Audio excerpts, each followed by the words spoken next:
Hay dos métodos para medir la turbidez de una muestra, la turbidimetría y la nefelometría. Son dos técnicas complementarias que se utilizan para el análisis cuantitativo de disoluciones coloidales, emulsiones, humos o nieblas. Están basadas en la dispersión de partículas suspendidas en líquidos. Historia de la turbidimetría. La medición de la turbidez inicialmente comenzó a utilizarse para proporcionar una evaluación básica de la calidad del agua. Los primeros turbidímetros se desarrollaron en la década del 60 del siglo XX y la tecnología óptica fundamental se mantuvo sin cambios hasta mediados de los años 80. Desde entonces, el desarrollo tecnológico de estos instrumentos ha avanzado de manera agigantada. La turbidimetría mide la disminución de la luz transmitida a través de la suspensión de partículas, utilizando para ello un espectrofotómetro. Se suele utilizar para soluciones concentradas, para que haya una buena disminución de luz transmitida, tales en suero u orina. Fundamento. La turbidimetría puede realizarse en espectrofotómetros de visible o violeta. Cuando la concentración de partículas en suspensión se mide por turbidimetría, la suspensión se pone en una cubeta similar a un tubo de ensayo, que permite realizar las medidas de la energía incidentes y transmitidas. La fuente de radiación más frecuentemente usadas es la lámpara de wolframio, pero también pueden utilizarse otras fuentes de radiación visible. Si ponemos en la cubeta suspensiones coloreadas, se debe usar un filtro para evitar que influya sobre los resultados, dando valores excesivamente altos. Los turbidímetros pueden incorporar cualquier detector que sea sensible a la longitud de onda transmitida. Aplicaciones. La turbidimetría tiene una gran variedad de aplicaciones y permite trabajar con muestras gaseosas, líquidas e incluso con sólidos transparentes. La formación de precipitados difíciles de filtrar, como por ejemplo los gelatinosos o los de tamaño de partícula muy pequeño, suelen proporcionar suspensiones ideales para la aplicación de técnicas basadas en la dispersión de la luz, que sustituye a las técnicas gravimétricas. Este tipo de aplicaciones son frecuentemente utilizados en los laboratorios analíticos, laboratorios clínicos y en plantas de procesos. Las medidas de dispersión de la luz se utilizan también para determinar análisis cuantitativos de disoluciones coloidales y emulsiones. Estos métodos pueden ser también apropiados para ensayos cuantitativos que usan complejos antígeno-anticuerpo o para medir la cantidad de proteínas en fluidos. Ocupan una posición destacada en los laboratorios clínicos. Se han aplicado para la determinación de inmunoglobulinas, proteínas del complemento, proteínas de fase aguda, proteínas de coagulación, entre otras.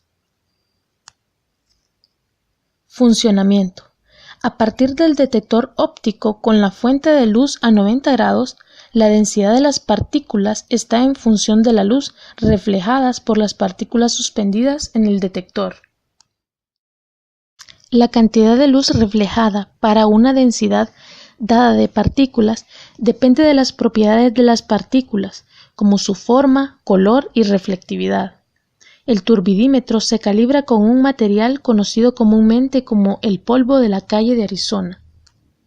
Posteriormente, se utilizan factores ambientales, los factores K, para compensar el polvo más claro o más oscuro. Los factores K están determinados por el usuario, activando el turbidímetro cerca de una bomba de muestreo en el aire y comparando los resultados.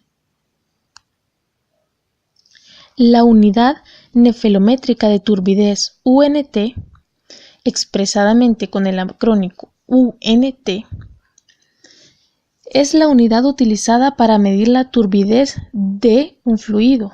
Corresponde con una concentración del producto utilizado como patrón llamado formacina, que es una solución que se puede crear utilizando sulfato de hidracina en proporciones conocidas. Esquema general de un sistema para la medición de turbidez. Generalmente, un sistema para la medición de turbidez consta de una fuente de luz, la muestra de análisis y el fotodetector. En estos sistemas, la fuente de emisión de luz tiene la capacidad de emitir a una longitud de onda determinada. Existe un recipiente cristalino o frasco donde se coloca la muestra de estudio, y el fotodetector se comporta como receptor de los fotones o sensor óptico. Dicho fotodetector se encuentra antes de un bloque de acondicionamiento que permite amplificar y filtrar las señales emitidas por él en forma de impulsos eléctricos. Estas señales pueden ser inducidas en una unidad central de procesamiento y control encargada de la conversión analógico-digital de la señal de entrada y de cumplir con las tareas del procesamiento digital, como la cuantificación y el procesamiento matemático,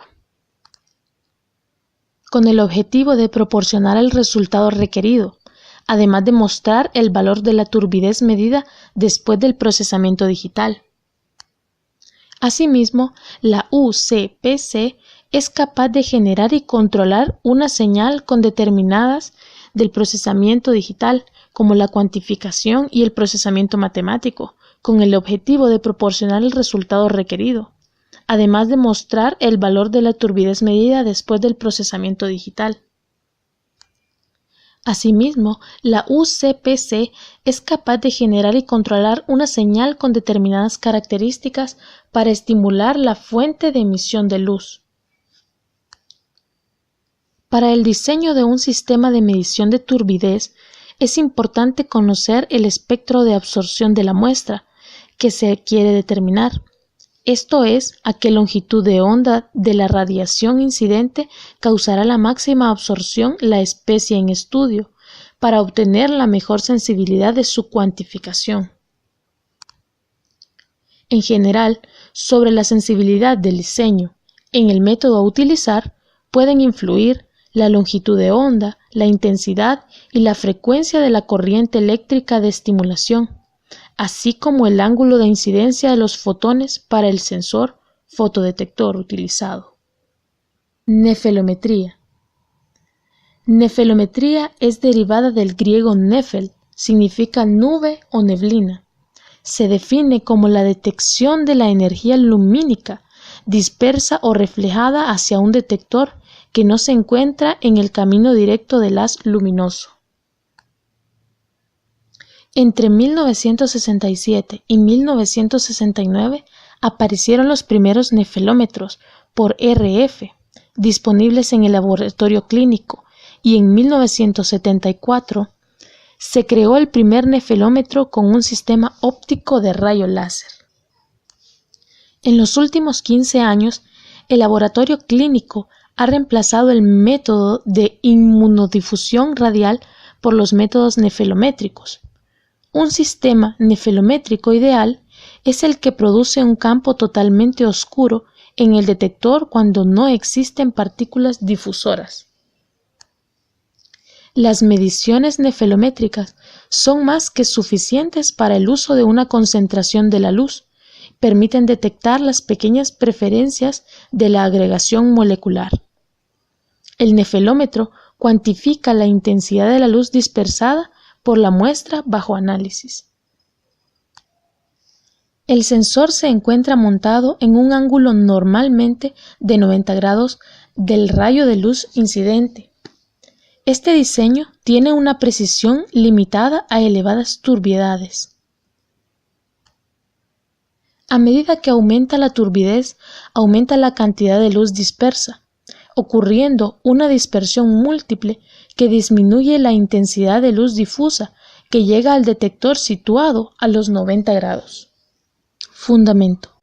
Es un procedimiento analítico que se basa en la dispersión de la radiación que atraviesan las partículas de materia. Cuando la luz atraviesa un medio transparente en el que existe una suspensión de partículas sólidas, se dispersa en todas las direcciones y como consecuencia se observa turbia. La dispersión no supone la pérdida neta de potencia radiante, solo es afectada la dirección de la propagación porque la intensidad de la radiación es la misma en cualquier ángulo. Esto lo hace usando una fotocelda colocada en un ángulo de 90 grados con respecto a una fuente luminosa, a través de la cual se ilumina la muestra para analizar, que se encuentra en una cámara, fotocelda de lectura. Las partículas de la suspensión dispersan la luz, y esta luz va a un dispositivo detector, y luego, en el sombrecimiento central, junto a la fuente luminosa, absorbe la luz directa de la muestra a analizar. Cuanta mayor dispersión de luz se detecte, e igual a mayor concentración del analito buscado, y a menor dispersión, menor concentración. Aplicaciones. La nefelometría tiene aplicación para la determinación de fracciones del complemento, inmunoglobulinas, transferrina, aptoglobina, cadenas kappa, lambda, albumina, prealbumina, proteína C reactiva, factor reumatoide, alfa-2 macroglobulina y otras proteínas plasmáticas. Se usa ampliamente en instrumentos automatizados que miden la sensibilidad de los antibióticos, determinación de ribonucleasa y sulfatos en orinas. También tiene aplicaciones principalmente para contar células sanguíneas, distinguiendo los distintos tipos de células de la sangre, medir complejos antígeno-anticuerpo, determinar algunos fármacos, efectuar análisis de enzimas que actúan sobre distintos sustratos. Funcionamiento. El nefelómetro muestra un dispositivo de iluminación y un dispositivo detector. Por medio del dispositivo de iluminación se ilumina una muestra a analizar, que se encuentra en una cámara, siendo detectada la luz parásita procedente de la muestra por el dispositivo detector. Entre la cámara de muestras y el dispositivo detector se encuentra un elemento de ensombrecimiento central que se ha dispuesto en un plano conjugado respecto a la fuente luminosa del dispositivo de iluminación. El dispositivo detector muestra además otro elemento de ensombrecimiento que se encuentra en un plano conjugado respecto al diafragma de apertura de salida del dispositivo de iluminación. A través del elemento de ensombrecimiento central se absorbe luz directa de la muestra a analizar, mientras que el otro elemento de ensombrecimiento absorbe luz espuria que sin atravesar la muestra sale del diafragma de apertura de salida del dispositivo de iluminación e incide pasando por la muestra en el dispositivo de lente de entrada del dispositivo detector. Esquema. Para la nefelometría es necesario emplear un equipo con características específicas que recibe el nombre de nefelómetro. Sus componentes básicos son una fuente de luz. Los modelos más antiguos empleaban la lámpara de wolframio. En la actualidad se usan lámparas de arco de mercurio, diodos emisores o láser, de helio-neón de baja potencia, un sistema colimador, innecesario con la lámpara de láser, cuya función es la de concentrar el rayo de luz en haces paralelos, un selector de longitud de onda, la cubeta de medición y el detector. También forman parte de los componentes básicos del nefelómetro, al igual que el galvanómetro. Los primeros equipos de este tipo efectuaban la medición de la luz en un ángulo de 90 grados. Pero hoy se prefiere trabajar con la detección en ángulo más pequeño, lo cual confiere una mayor sensibilidad.